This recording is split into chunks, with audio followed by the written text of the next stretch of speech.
right, let's go. Sales Warrior Inner Circle. Hey, listen, shocker. I'm just going to kind of rip. You guys interrupt me. If you've got questions, let me know. Let's just have a chat. I've been writing stuff down. For whatever reason, I have been to more industry events I don't know, last 30 days than I can remember in a very, very long time. And it's so interesting to hear all of these different inputs. And I came out of these with some sort of key takeaways. I'm going to share those with you. I'm going to tiptoe around a little bit. I'm going to talk a little bit about brokerage stuff that typically I would only speak to other leaders about, right? We have a corner office inner circle. And for those of you that are leaders or want to be leaders, you should text me and I'm happy to put you on those calls. But we talk about real leadership issues. And what's interesting is there seems to be a little bit of a disconnect between leaders in today's market and agents or sales professionals or mortgage loan officers or what have you. And what I'm trying to do today is I just want to bring in a little bit of a combination. I'm not going to spend a lot of time on it, but I am going to spend a little bit of time on it. And listen, don't get mad at me. Okay. Like, I just want to make sure that everybody's clear. This is where I get to be me. And that may mean that I'm going to say some things that you may not like. But I just ask you to take a deep breath and think about what it is that I'm saying. Okay. Just think about it, because your company, your mortgage company, your title company, I don't care what kind of sales you're in, the company that you work for, your real estate brokerage isn't just a business. It literally is, y'all, it's your golden goose to a certain extent, if they're done right anyway. It's your golden goose. They're your partner. And anytime you do any of these things, listen, I know there's lots of people out there that are saying that that's not how it works. I'm just telling you that's how it works. They have to be your partner. They've got to be good at what they do. They've got to be committed to growing. They got to be committed to seeing around corners. They got to be committed to taking risks. They got to be committed to making investments in what's next. They've got to be committed to you. Success is a two-way street. Like, that's the way it works. When you win, your company should win. And when your company wins, you should win. But if you win and your company loses, you both will lose, and vice versa. That's the way it works. Okay. And so it's important for you to hear, hey, listen, I want to make sure that I'm supporting my people, because my people I'm expecting them to support me. Focus on profits. Listen, size is for vanity, profits are for sanity. Okay. Don't be pissed off if your brokerage is trying to be profitable, because they're trying to make you profitable. They're trying to teach you how to generate leads, how to convert leads, how to convert them at a higher rate, how to charge a fair price for the value that you're providing, helping you to provide more value, helping to tell a different story, helping to support you so that you can spend more time doing the things that only you can do, shaking hands, kissing babies, spending time with your family, getting to the gym, like all of the things that make life. Okay. So don't go mad at them. Like, go all in, because you expect the same thing out of them, don't you? Right? I heard somebody say something. I'm like, that's so good. They were talking about wildfires and controlled burns. You know what I'm talking about? Like, it's fire season for a lot of us. Hopefully it's at the end of fire season for most of us. But like these wildfires and controlled burns, and sometimes you need them to clear out the old debris so that it can show new opportunities. Doesn't that kind of feel like where we're at right now? And yet, if we're not careful, we're so focused on worrying about, like, oh, the smoke and all the poor forest and yet what we forget is that this is nature's way of sort of rebirthing itself. So if you don't clear out all of the debris, ultimately the forest dies. And yet we get so focused on the devastation. And it does feel like the market in general, whether you're in mortgage or real estate or whatever, right? The industry as a whole, the economy as a whole, feels like it might be doing what we would hope to be a controlled burn. Some of them look and feel like wildfires, but either way, it's part of the refining process, right? I think of a smelting pot. You heat that thing up, it's got the ore in it, and then all of a sudden bubbles up to the top are all the impurities so that you can scrape those suckers off, and you're left with the final product. My point is that this is the time that the heat's been turned up. There are some fires in our industry, and we will choose how we see those fires collectively, both the companies that you work for, as well as you as the agents, and vice versa, have got to come together and remember that we are partners in this. There is no such thing as a win-lose. There is only win-win and lose-lose. That's it. Okay. just like I teach leaders, right now, what you all should be doing is paying really close attention to the areas that you make money. And you should be doing everything you can to eliminate the areas that cost you money, right? One of the reasons we talk so much about like track, measure, is because the data don't lie. See, this lies, right? And we all know this is a scary place to be. You don't want to pay too much attention. You want to look at the data. You want to go, hey, listen, that makes sense. If I do this, if I invest $1 here, it gives me $3 there. Your company, as an example, okay, like industry-wide, let's just use industry standard numbers, right? Like maybe your company is got a cost that's somewhere between $15,000 and $30,000 per person. Okay, that's just to operate. Like obviously, if there's fewer people, that number goes up, right? But I'm just trying to use real basic numbers. You can do the math and you can go, whoa, shit. If I'm not bringing into the company at least that much money, well, I'm costing the company money. And yet oftentimes what I see are people that work for companies is they don't see that part. And if you don't see that part, if you don't understand the data, then you've got a delusional perception of what's really going on. Now, the same is true for companies. So I have the same conversation on our corner office inner circle where I'm saying, hey, listen, if you're not providing the right level of value, they should leave you. But the relationships you have with your companies, the companies you work for, they're partnerships. You guys are on a win-win situation. So make sure that you're carrying your water. All right. Okay. By the way, they're not looking for you to just come and earn a paycheck. Like, you're a company like ours, like we want you to make money, but we also understand that if we can help change your life, the person that changes the most is going to make the most money. And so we talk a lot about faith. We talk a lot about family. We talk a lot about fitness. Well, why do you talk about all this stuff, Todd? Well, because I know that if we can impact you there, that you'll make more money down the road. Like that's a no-brainer. But if all you're doing is trying to trade dollars, I've watched that happen. I'm going to talk about that here in a second, but I've watched all that stuff happen. I've watched people go, oh my gosh, I was told that I could go over here and I'm going to make, 10 basis points more on my commission. And then you find out, well, yeah, but you just walked away from like 3 deals, 5 deals, 12 deals. How did that go? That didn't go very well. That is a big fat lose. All right. Are your goals future-proof? Are your goals big enough? Are your dreams big enough to change not only the future of your business, but to change the future of your family? Listen, I know there is contraction. I know that there is pain. I know that there is fear in the hearts of so many. I am just telling you that this right now is the absolute time that you should be dreaming so big. This is it right here. Many of us are making our dreams smaller. I want to challenge you.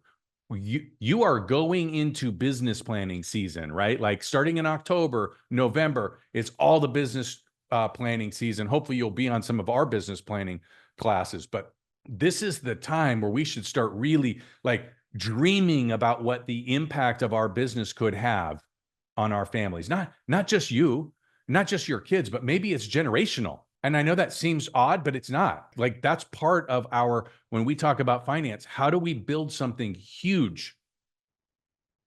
Part of our business planning goes through this exercise about the 4 foundations and what does level 7 look like? That's the top, by the way. What does level 7 look like? What's the definition of it? What would you have to do in order to get to level 7? Allowing yourself to dream really, really big, because you're going to have to identify what that big looks like. And if you'll do that, something really magical happens, right? You realize, oh, the old me can't get me to the new goal. So I'm going to have to make some shifts and some changes, and I'm going to have to make some investments in me. And they may be big shifts and they may be small shifts, but here's what I know. Small shifts create big results. So you got to make sure that your goals are future-proof. The other thing that I took away from some of these meetings was distractions. We talk about disruptors and distractions. I had somebody tell me or say something that I thought that was really good. He goes, listen, they're not disruptors, they're distractions. Well, what is that? Well, let me help you out, okay? You're not a recruiter, you're a salesperson. You're not doing stock options and equity buys and marketing, and that's not you. You're in sales. Now, you can also do some of these other things. You can also benefit through, like helping to recruit, and you can also benefit by helping to drive business to your preferred partners, your title companies, mortgage companies, real estate companies, favorite legal representatives, all of those things. You can build these relationships, and that's wonderful.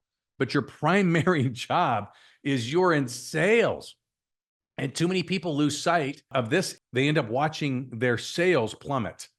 Okay. It's distraction. You go from, hey, listen, I do $3 million a month in business to I'm with a company now where like, if I get a piece of everybody that I get in my downline and I do this and I do that, and next thing I know, I'm doing $1 million a month, but I've got a bunch of people that are working for me.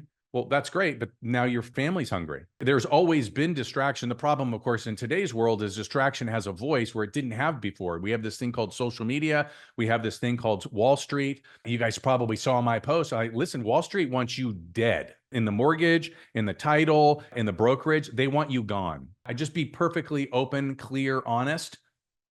They want you out of the way, because if they can eliminate you, they can drive down expense and leverage technology. And that's 20x multiples on trying to sell a business. For you, those of you that have no idea what I'm talking about, I'm sorry. I'm just talking about like M&A type stuff. I'm talking about blue skies that pertains to Wall Street, which is just a legalized gambling institution. And what they're doing is they're trying to distract you from what you do, which is serve customers.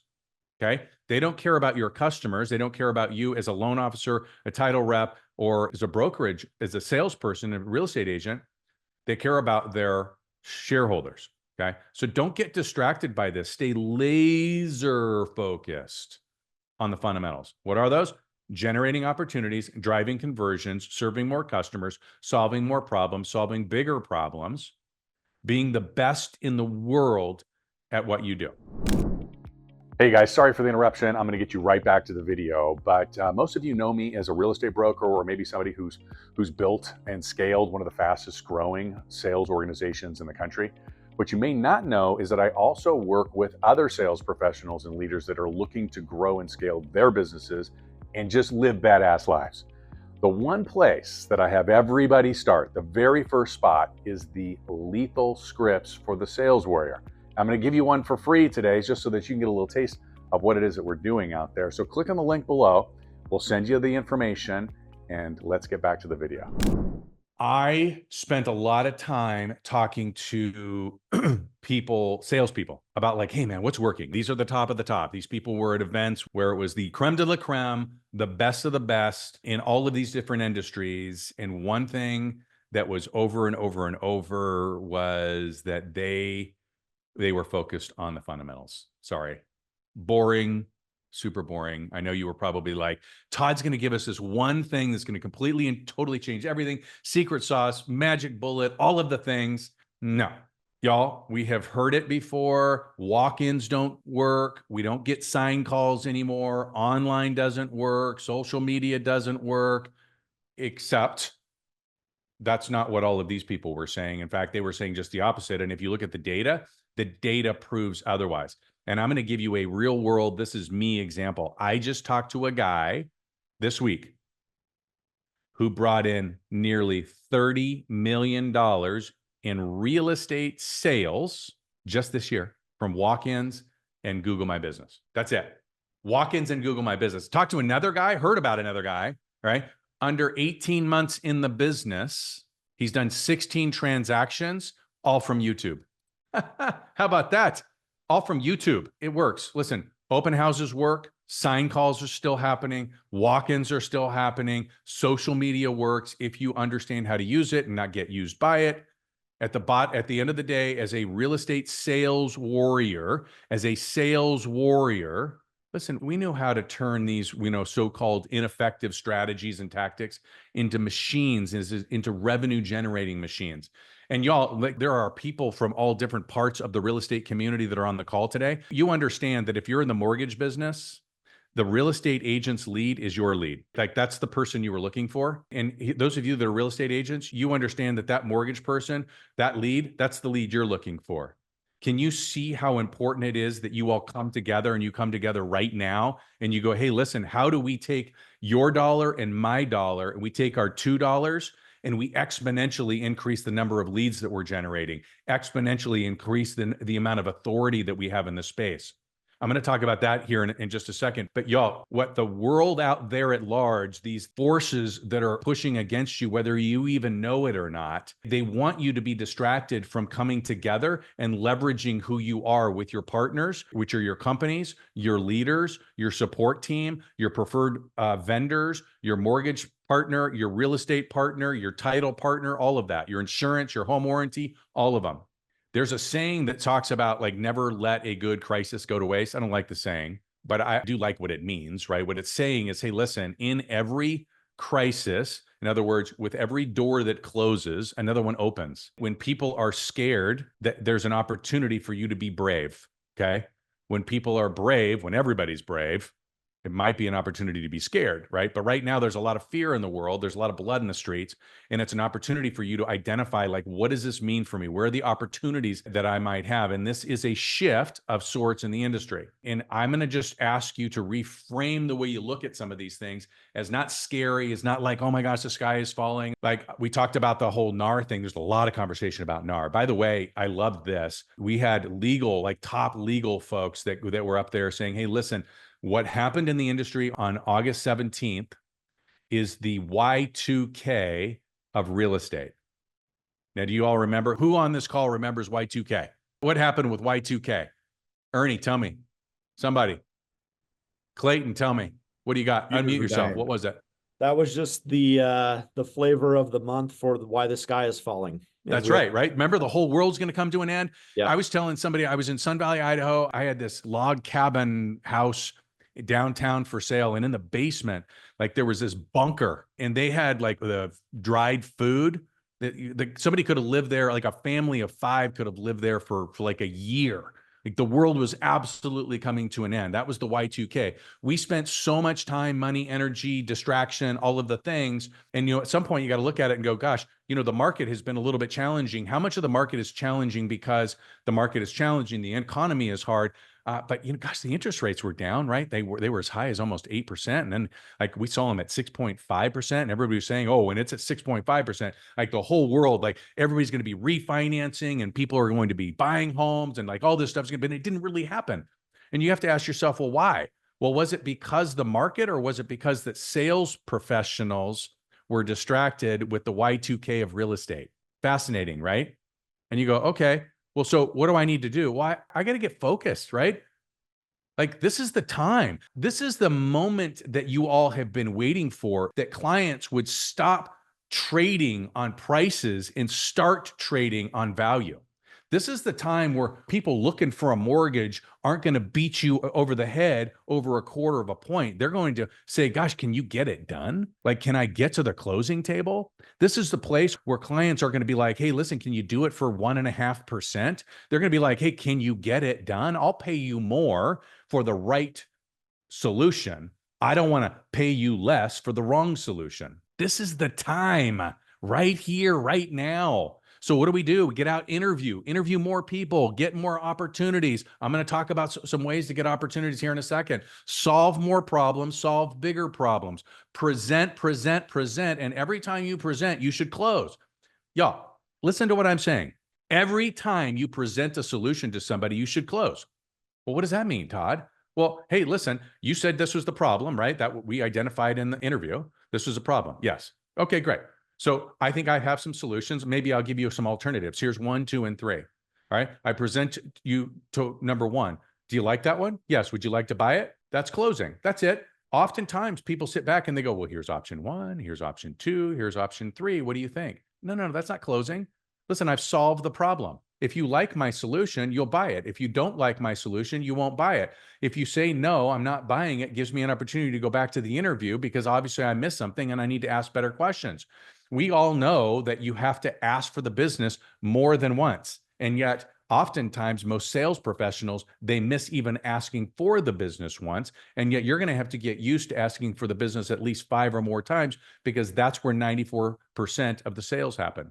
5 or more times. What does that mean? You're going to have to get really comfortable with people saying, nope, Now, that's not it. That's okay. They're not saying you're not a good person. They're just saying that solution doesn't work for me, but let's keep working. They came to you, they're in front of you, they're listening to you, they're giving you their time, their energy, their attention, because they believe for some reason that you're going to be able to solve it. So solve it. Go all in, right? Cut through the noise. Y'all, there have always been discount businesses.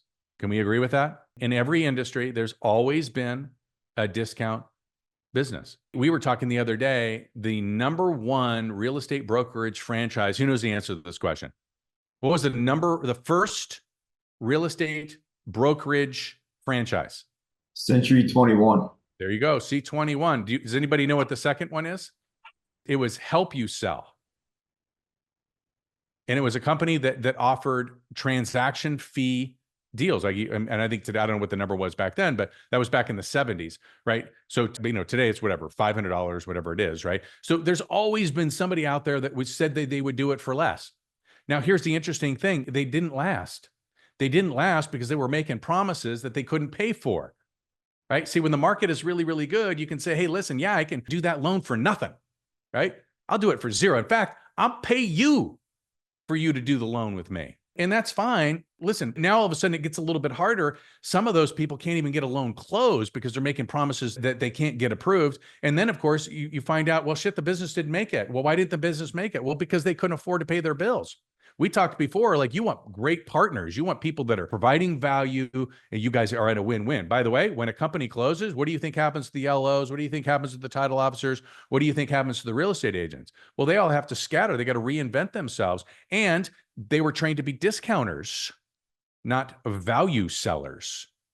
So there's no difference right now, right? Get out, go solve bigger problems, more problems like a pro, and get paid like a pro, right? So you real estate agents, right now, all I hear right now is, oh, well, they wanted this, and they, 3%, 2%, 1.5%. They don't want to sign the buyer representation agreement. All you're doing is negotiating down. Why are you not negotiating up? See, the customer has never needed a pro more than they need right now. And yet oftentimes what we end up doing is we end up comparing ourselves to the amateurs. And of course, an amateur is going to charge less, and they should, because they can't provide the same level of value, experience, outcomes. But right now you can. Like, you are the pro, you're a sales warrior. And so now you have the skills necessary to go out and identify the problem, solve the problem, present to the problem, and close to the problem. And so instead of saying, hey, listen, let's negotiate down, how about this? If in your mind, your number is 3% or 2.5%, can I ask you to double it? I want you, for the next 5 people that you meet with, I want you to say, hey, listen, Mr. and Mrs. Seller, this is what I do. Right? You want to be gone in 60 days? I have a plan. I'm going to execute the plan. I got a team of people that can execute the plan on our behalf. They're going to make sure that when we actually go to market, we're going to get in front of the right eyeballs, and enough of those right eyeballs in the right time. We're going to be able to activate buyers in a way that nobody else has shown you that they can activate buyers. I can negotiate. I've got the strategy to negotiate and actually get these things done. And our likelihood of actually closing a transaction is significantly higher. And as a result, I charge more. Makes sense, right? So I charge 6%. Now all we have to do is decide what, if anything, we want to charge to compensate buyers agents. And those of you working with buyers, same thing. Hey, listen, I can demonstrate to you exactly how much money I have saved my buyers. And it's 12%. And so what I do is I charge 5% to represent buyers. Now, we'll go and we'll negotiate with the sellers to determine how much, if anything, that they will contribute to that. And maybe they'll cover the whole thing. Maybe they won't. But you're getting a steal by hiring me. But yes, can you find somebody to do it less? Of course you can. But they're just not going to get you the right outcome. Like, we've all seen that, right? 22 offers, but only one of them won. That means 21 folks lost. Well, I don't know about you. I would have paid somebody 10% if I was one of the 21 that lost. Let's change our mindset around this thing. We got to cut through the noise. Like, this is okay. We got this, right? The other thing that we talked a lot about was all of the people that were out there trying to find workarounds. Can I just help everybody out? The rules, just follow the rules. If you spent all of the time that so many people are spending, let me say this properly, okay? If we took all of the time that so many people spend talking smack about other companies, finding ways to circumvent rules, trying to find the secret website that will, do it, or writing stuff on a key, or somehow superimposing it over a photo to show that there's buyer compensation. Like, come on. If we spent that much time making phone calls and having real conversations with consumers, we wouldn't be worried about the compensation. We'd be skilled sales warriors. We wouldn't have anything to worry about. I'm going to give you one example of something that kind of got me concerned, because I think some of the real estate agents alone are doing this. And I certainly, for those of you on this call in the mortgage business, this is really important, because maybe you can actually help some agents not get in trouble. But listen, watch this. So there are some folks that are out there trying to have created websites that list all of their listings. Some companies have done this as well, but some agents are trying to do it now too, where it says, hey, here are all my listings and here's the compensation. Okay. Anybody know of anything? Do you know what I'm talking about? Yeah, I got some nods. Okay. So the saying is, when you don't know history, you're destined to repeat it. Well, back in 2005 and in 2008, there was litigation that was brought by the Department of Justice. It wasn't specifically about this thing, but in general it was. And do we all know that the state associations, the National Association of Realtors, and of course the Department of Justice is all looking to make an example out of somebody? Well, this has already been litigated and decided. This would be the absolute last thing anybody should be doing, is trying to circumvent what the rules are. And that's what this is, right? So just stop it. If somebody wants to call you and say, hey, listen, is your seller offering compensation? Well, answer the phone, right? Answer the text message, reply. Otherwise, just buyers, go bring offers with compensation as part of it, if that's what your buyer wants. Just negotiate it in your deal. By the way, I'm pretty sure that if they haven't already, they will. Mortgage companies, banks, lenders will solve many of these problems, because it is a problem for all of us. It's closing costs. The costs have gone up for certain people. Now, I think 95% of the time, we're going to have sellers still paying for buyer compensation, but it's all going to be negotiated, which it really all was before. The only difference was the listing agents were doing all of the negotiation for us, which was kind of weird anyway, if we're being honest. There was a line that I thought was freaking hilarious. It said, listen, when you're hunting elephants, you don't go chasing squirrels. And we're hunting elephants. That's what we do. These are big, big things. And I know those of us that are in the business, we're doing a bunch of loans, we're selling a bunch of homes. Maybe they just get a little monotonous. We forget the importance and the power of what we're really doing. Y'all, I'm telling you, your customers haven't forgotten. This is an elephant-size purchase for them. This is an elephant-size dream for them. This is a life-changing experience for them. They are scared mostly. Most of them, even if they have done a transaction before, they haven't done enough. It's been too long. They don't know. They are looking for somebody to hold their hand, hold them through the process, make sure that the experience is pain-free. Okay, not less pain, pain-free. They are looking for somebody to dot the I's, cross the T's, help them make this happen. It's an elephant-sized deal. Let's not get focused on some of this nonsense that really comes down as distractions, and they take us off our games. A lot of what's been going on with the NAR deal is everybody's trying to sort of prognosticate what's going on, right? And come up with their insights. There's a theory in business that actions lead to insights. Insights don't lead to actions. Okay, write that down. Actions lead to insights. Insights don't lead to actions. You can do as much prognosticating as you possibly can, but until you have the data, you really don't know. Every single one of us has said, gosh, I really believe this thing's going to work. And then we go out and we do it. And then the data goes, and you're like, darn it. Okay. It's okay, right? Like the greatest people, the greatest successful people that I know are champions at one thing. Like they've done this one thing more than anybody else. It is incredible how many times they've done this. And they do it with gusto, with confidence.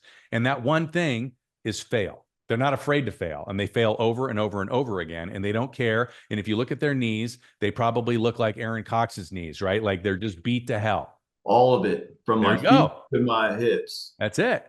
That's it. I think it was Brad's knees that I was like, holy smokes, dude, what the hell? But listen, you guys, like Don't get distracted. Let's focus in on actions. Take big actions. Hey, by the way, if actions breed and bring insights and actions equal results, then does that mean that bigger actions will bring us bigger insights and bigger results? Of course it is, right? So I know you all aren't here just for like mindset stuff. Let's talk about some training. Can we get into some sales training? Everybody go to that? All right. I was going through social media and I was going through some listing presentation. I'm going through and sort of making some edits and adjustments to what I think would make a great presentation, right? This works for mortgage, this works for real estate. Frankly, it works for anything, right? At some point, we've got to be able to demonstrate why somebody would choose us as a pro. And what I found was that a lot of people were talking about what their volume was. I did $50 million in loans. I did $25 million in sales. And I thought it was really weird because nobody gives a shit. Like we might care, like that means something to us. We may go, oh yeah, that's amazing. Like, holy smokes, that person made a lot of money, right? But we're in the business and we're thinking of it from our perspective. The customer doesn't care about that. And so if what we're trying to do is we're trying to get more customers as a result of demonstrating our success, then we better make sure that the story lands properly, right? And so what does the customer really want to hear? And I came up with 6 different things, and I'm going to share them with you right now. You ready? The customer cares about how many customers you served. How many families did you serve? How many clients have you served in the last year, in the last 5 years, in your career? That's what they care about. They want you to demonstrate, okay? Like, listen, if I go and get surgery, I don't want to go to the surgeon that charged the most or did the most revenue. I want to go to the surgeon who did the most surgeries, right? I want to know how many knees that guy or gal helped people fix. That's the story, right? So if you're new to the business or you're not new to the business, you just haven't been very good in the business, you may need to borrow how many people your firm served. Like you can do this in your town. You can do this in a neighborhood. Hey, watch this. Let's say I want to farm a neighborhood and I want to demonstrate that we dominate that neighborhood, but I'm new to the business, or maybe I haven't broken into that marketplace. I want to put some marketing together that demonstrates that you should hire me.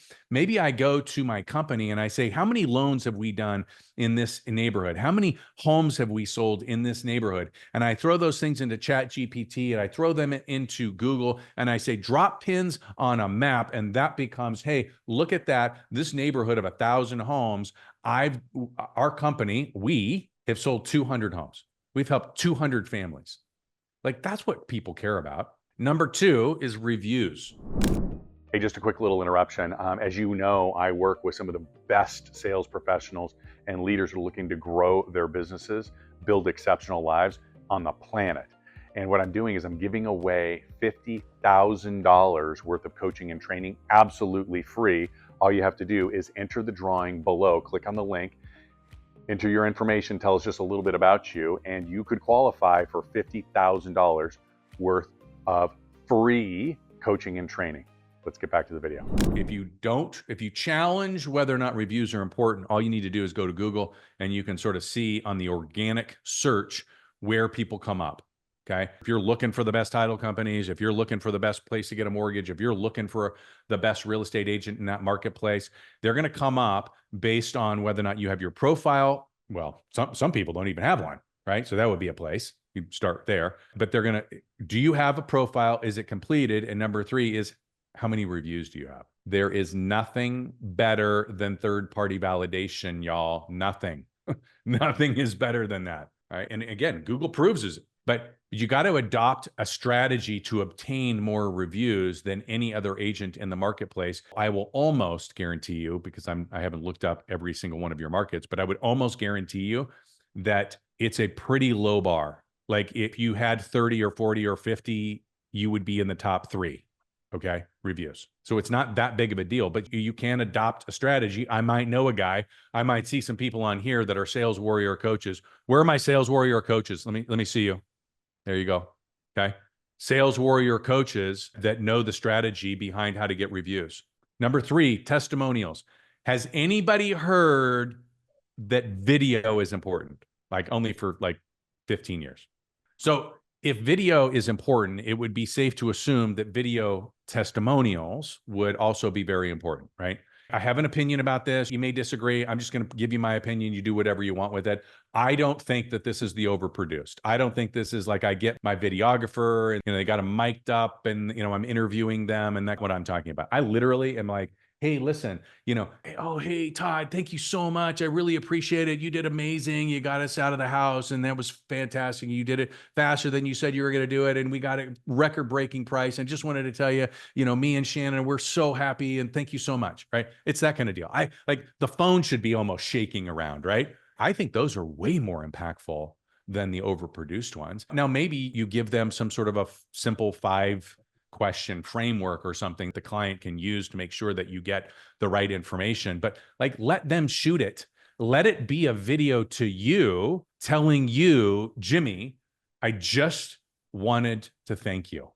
You said you were going to come in here. You were going to find us the perfect home in the perfect area so that our son, daughter could go to the perfect school. And you said you were going to do it in the right time at the right price. And man, I got to tell you something. You did it. I'm not going to lie. I mean, there was a point where I doubted you a little bit and boy, you proved me wrong. And I just wanted to tell you how much it means to me and my wife. And I just want to say thank you. If that was my testimonial video, I mean, are we kidding? Like, get the heck out of here. You win. You're done. Okay. Now we can talk later about how we would do that, but this is just an iPhone, Number 4, buyer stories. Buyer stories. Buddy of mine, Lance Billingsley, listen, brilliant strategy. Every single one of us, when we represent a buyer, we save them money. Every one of us do. They come in with a budget and they say, hey, listen, I got a budget of $500,000. I want to go out and find something. All right. And we go out and we negotiate. We negotiate something that's lower than the purchase price, hopefully. All right. But certainly lower than what somebody else is like. You're saving the money. Then you're negotiating inspection items. You're helping them with your preferred mortgage lender who's getting them a better deal and actually getting it closed, and it's saving them time, and you're compressing pain and you're compressing time. And then you've got a home warranty that goes along with that. And you've got your insurance partner and you've changed the dynamic. And if you are talking about like, hey, listen, on average, I have saved my customers 8% of what you would call the list price, then literally you've negotiated hundreds of thousands of dollars in savings. If you help me save 8% in all of these different areas, I'm not going to have any problem paying you 4%. Do you understand what I'm saying right now? Okay. You all are sales warriors. Take control of the conversation. Tell stories that demonstrate the value that you have. That's it. Every marketing professional from coast to coast will tell you that sales is not about trying to convince people of anything. It's about demonstrating through storytelling the value that you offer. That's it. Same thing. Number 5 is a seller's story. You've helped sellers set records in pricing. You've helped sellers set time records, moved into the next chapters of their lives, like you name it. If you outperform your local or your national markets by 10%, as an example, got to know your numbers. I don't think they're going to be upset paying you 5%. Listen, y'all, people don't want the cheapest solution. They want the best one. They want the best solution that they can afford. People don't want the lowest interest rate. They want the best interest rate that gets them the best product that actually works. So tell the story about why they should be using you and why you are the best choice for them. All right. Number 6, the cost of going alone. For those of you that are working for sale by owners, this would be an interesting one, right? For those of you in the mortgage space that are like going to these online type, like I don't have to talk to a person. I just simply plug in my numbers and some computer AI tells me what it is. Like the cost of going alone has real costs. Okay. In the real estate space, we know it has real costs. Right? Sales is about achieving something that makes us happy, avoiding something that causes us pain. That's it. We're there as sales professionals, not only to say, hey, look at me, look at me, look at me, but it's to say, hey, listen, so let me give you some options. If you go this direction, you're going to get this. And if you go to this direction, you're going to get this, or you might get that. And it's our job to tell the story. And for sale by owners is a perfect example.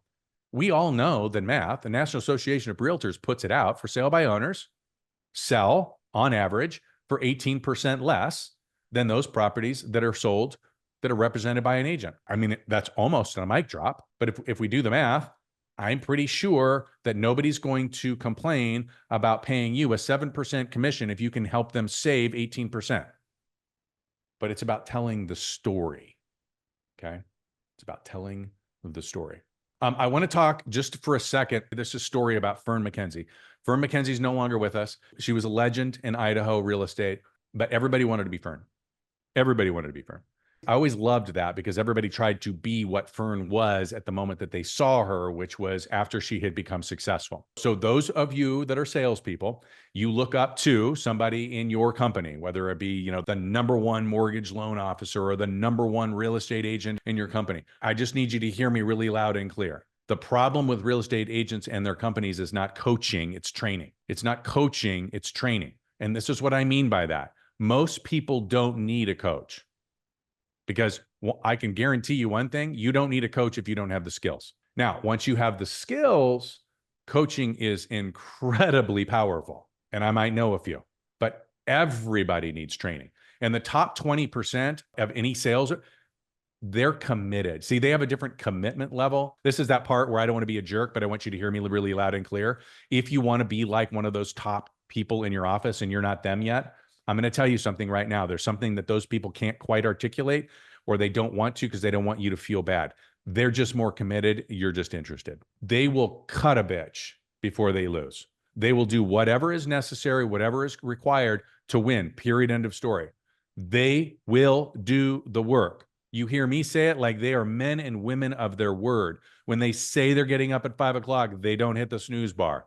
Follow me? When they say they're making their phone calls at 8:30, they make their phone calls at 8:30, period. The middle group, you have some people that are falling in their careers and you have some people that are going up in their careers. Does it make sense? And so there's different things. Maybe some of them have the skills, but maybe not, but like they have this intersection, okay? The motivations are different, but they still need the same skills. One may be like, I've never had them. One may mean that I just haven't kept up with them and I haven't stayed relevant. But either way, it's about skills. And then the bottom needs hard-hitting, short, action-based, let's go. All right, one more interruption. Hey, listen, you guys know I'm working with salespeople and leaders all over the country, all over the world for that matter, and we're all focused on one thing. How is it that we have the greatest impact and change the most lives? So here's the thing. You don't have to pay me to be your coach. I'm going to give you my phone number. I want you to text me any question you've got. I promise you I'll answer it. Just try me. 833-338-0078. Ask me whatever you want. I'm in this for you, not just with you, for you. Let's get out there and crush it and change some lives. If you're at the top of your field in sales, if you don't have a coach, please, for goodness sakes, go get a coach. Text me. I'll hook you up with a Sales Warrior certified coach. Okay. If you're in the middle group, you should be going to the $500,000 masterclass. Again, don't care if you're in real estate brokerage, mortgage, car sale, don't matter to me. It's sales. Sales is sales is sales. Okay. You should get the $500,000 masterclass. Again, if you don't know what that is, text me at 833-338-0078 and just put in there $500,000 masterclass. I'll send you the link. And you need a coach. And if you're in the bottom, you need to go to launch. You need to get the Lethal Book of Scripts. You need to be going to 13% Club. You need to attend and watch every single thing that we do on YouTube. You've got to go all in on building your skills, every one of them. Okay. All right. I want to talk to you about the cost of dreams because there is a cost to training. There is a cost to coaching. There is a cost. It's an investment, right? And if you think of the cost of training is high, I want you to do me a favor. I want you to do a little bit of an exercise. You ready for this? I bet none of you guys have done this before. What's the cost of missing out on a loan, missing out on a transaction, on a listing, on a buyer? Grab a piece of paper. Let's do it. What's your average sales price? What's your average loan amount? Do the math. What's the commission that you would have made on that deal, but because you weren't properly trained, because you weren't properly coached, because you weren't properly prepared, you missed out. Somebody that was better than you, somebody that was a sales warrior, somebody that knew what to say, when to say, how to say it, somebody that understood the process, somebody that understood that you actually have to close 5 times or more in order to get the business, they did it. You know exactly what I'm talking about because you've had this happen to you. Every single person that's ever been in sales has had this happen where they're like, oh yeah, let me think about it. And you let them go think about it. And next thing you knew, they had already bought a house. They got a loan from somebody else. You're like, damn it. I thought we were super connected. I thought we had the know, like, trust. We had all this great rapport. And somebody else was better at their job than you. They kicked your butt, right? So calculate the cost of missing the deal. And by the way, I'm not sure the money that you didn't make on that deal is more painful or the price of the regret that you feel moving forward, but they're both painful. How's that? Either way, I think that might change some of your all's attitudes about how you're investing in your training and your coaching. You know, the funny tongue in cheek is if you look at your budget and your entertainment budget is higher than your personal development budget, then you shouldn't probably worry about your income. So we are in sales and we have an obligation to our customers to be the best we possibly can at helping them identify what their problems are, to be able to see what those problems are. We owe it to our customers to figure out the best way to identify the perfect loan, the perfect product, the perfect house, the perfect whatever, and then present that in a way that's storytelling and we are able to close it. And if we're being super honest, most people in the United States of America they don't read a single book in a year. Like, think about that for a minute. Not one single book in a year. And yet we hear that leaders are readers. Well, that they don't mean just leaders of companies or leaders of politics. They mean leaders, like leaders of industries. You lead in your market. Do you lead in your segment? Do you lead in a price point? These are leaders are readers. They're reading books or watching YouTube videos. They're listening to podcasts. But even fewer than those people, if that's even possible, actually practice and prepare their skills. It's time. We're on a sales warrior call. So I'm challenging all of you to be sales warriors. Be the elite. Be the best in the world at what you do. Nobody else can even hold a candle to you. All right, I want to get into buyers training. Okay, buyers training. Listen, I want you guys to listen to our job as sales professionals is to shorten the process, right? Remember what I said? I want to compress time and I want to compress pain. Okay. I'm going to eliminate pain in the process. And the way you're going to do that is by being really, really good at what you do. Number one is your greeting and establishing expectations. If you can greet somebody really quickly, listen, I know a lot of people teach that, oh, you got to go in, you got to build this rapport, you got to do all this stuff. I think that's manipulation. I'm just going to say it out loud. All right. But I'm an Enneagram 8 for those of you that follow Enneagram. I'm a D on the disc. I tend to go right in. My style, my teaching is I want to greet you. I want to bring really great energy. I want to look you square in the eye. I want to change the temperature of the room. I want to be the thermostat. I want to create excitement about what we're about to do. And then I want to establish very clear expectations. See, I'm going to go ahead and say, hey, listen, this is what we're going to do today. We're going to do this and that and this and that. And it's going to be amazing. We're going to identify exactly what it is that you want. I'm going to come up with some solutions for you. And I'm going to bring those things back to you. And it's going to be so great. Boom, done. Okay. Number two, the fluff is fluff. Like maybe there's somebody out there, maybe you can read the room. More often than not, you're going to come across somebody like me. By the way, especially if you work in a segment, if you're working in commercial or if you're working in a higher price point, you're going to have a lot of drivers as your clients. Freedom. Just saying. Okay. All right. Number two, determine wants and needs. Determine wants and needs. Determine them quickly, right? Why and by when. Determine wants and needs. What do you want? What do you need? Why do you need them? And when do you need them by? Listen, gaining the knowledge to know what to show, what to present, how to present, what not to present, and what way they want to be presented they matter, right? A great way to understand how to present to somebody, whatever the product is to present your solution in a way that they want it presented. And the way I'm going to find out is I'm going to ask better questions, right? Hey, have you ever done this? Have you ever gotten a loan before? What did you like about it? What about the process didn't you like?